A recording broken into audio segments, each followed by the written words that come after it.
Don't ruin your life. Don't marry before 2 years have passed in your relationship. If you and a potential mate are seeing one another regularly, are both able to set aside your purely physical attraction, and are both aware of all the issues and character defects mentioned in the marriage-related videos in this series, you'll probably know within a year if marriage is a reasonable idea or not.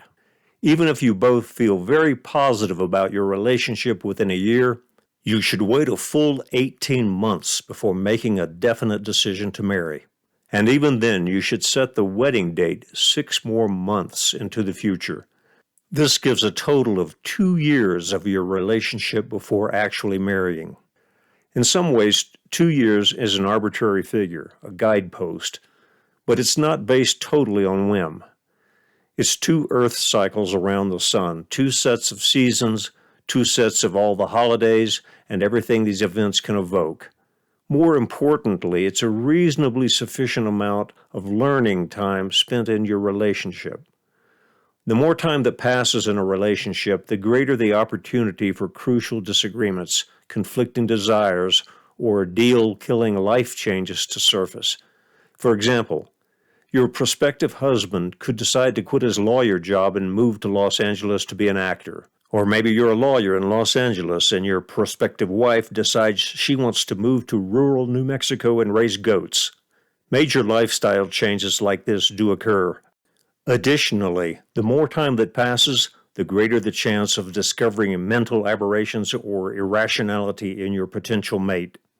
In my experience, everyone is irrational, crazy in some way. It could be minor, harmless crazy, or it could be major, serious crazy.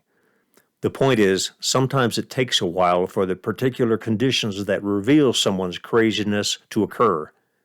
This is especially true when a person has some awareness of his or her craziness and has become good at hiding or disguising it, a situation that's probably far more common than you would ever imagine. If some sort of craziness in your prospective mate is revealed, the question for you then becomes, do I want to live with this for the rest of my life? If you don't want to and you're not yet married, you can move on without having spent time, effort, and money on a wedding and then a divorce. Waiting for a total of 2 years before actually marrying may seem excessive, but for most people I don't think so. During the first year of your relationship, you'll tend to give your potential mate the benefit of the doubt in most things. After that, mutual infatuation will naturally fade a bit, while at the same time familiarity with one another will increase, both resulting in more authentic behavior, more open conversations, and more objective assessment of each other and your relationship. All good things. After 18 months have passed, setting a wedding date at least 6 months ahead provides further and possibly better insurance against making a mistake.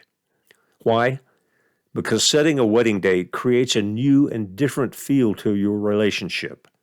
It theoretically indicates, and usually does, that you're more committed than ever to being a permanent couple. For most people, this mutual commitment is deeply reassuring, which causes them to further let down their guard, to become even more their authentic selves.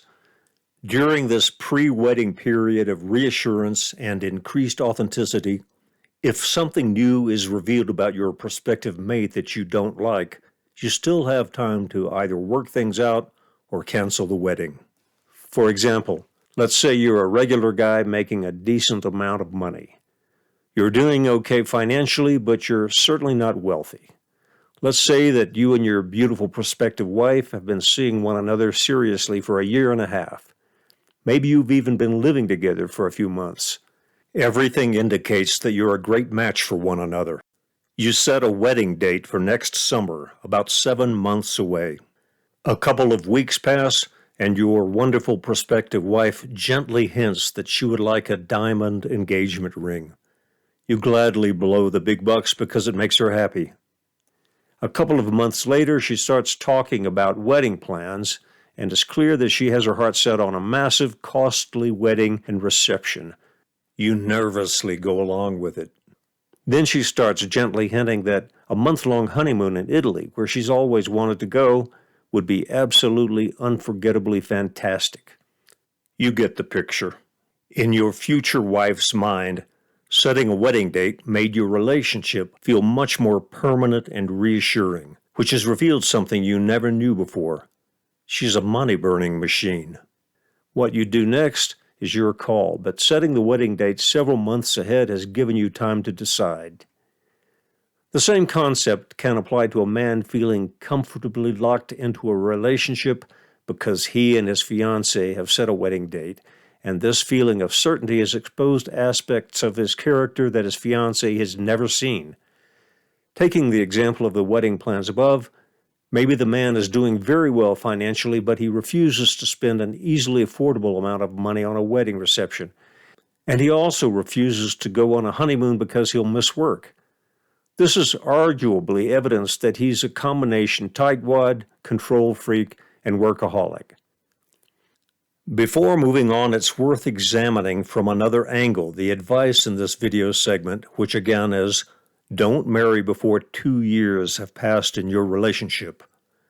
When I completed an early draft of the text for this video segment, I gave it to a friend who, although intelligent in many ways, has trouble stepping outside of emotion-based thinking regarding people. I wanted to see how she interpreted what I wrote and find out if she disagreed with certain advice so that I could improve my presentation to listeners with thinking processes similar to hers. Concerning this particular advice, she wrote, "People will argue that they themselves have, or have known people who married and lived happily after only dating for a few months, or that they know people who dated for many years, then got married and divorced within a year. In my opinion, this is not good advice." Some listeners will think her comment is a valid criticism of the 2-year advice, but it's irrational. Her examples don't in any way indicate that the advice is bad. Consider the first example given by my reviewer, where 2 people dated only a few months, got married, and lived happily together. What if this couple had waited 2 years before marrying? Would this have caused them to not have a happy life together? That makes no sense. The second example is 2 people who dated for many years, finally got married, then soon divorced. What if, instead of waiting several years before marrying, they had done so much sooner? Would that have prevented their eventual divorce? That makes no sense either. In other words, neither example is a valid argument against the advice to know one another for at least 2 years before getting married. Using the card game poker as an analogy, her comment is like saying, "Don't draw to an inside straight" is bad advice because she knows people who drew to an inside straight, got the right card, and won the hand. Although this has probably happened millions of times, the probability of it occurring during a particular hand is very small.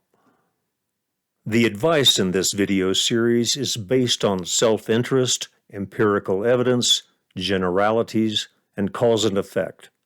It is intended for most people, most of the time, in most situations related to the advice. You shouldn't count on being immune to the reasons behind the advice.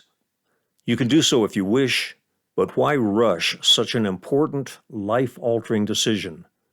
Put another way, if your goal is to get married, you can proceed as fast as you want. If your goal is to stay married, take your time.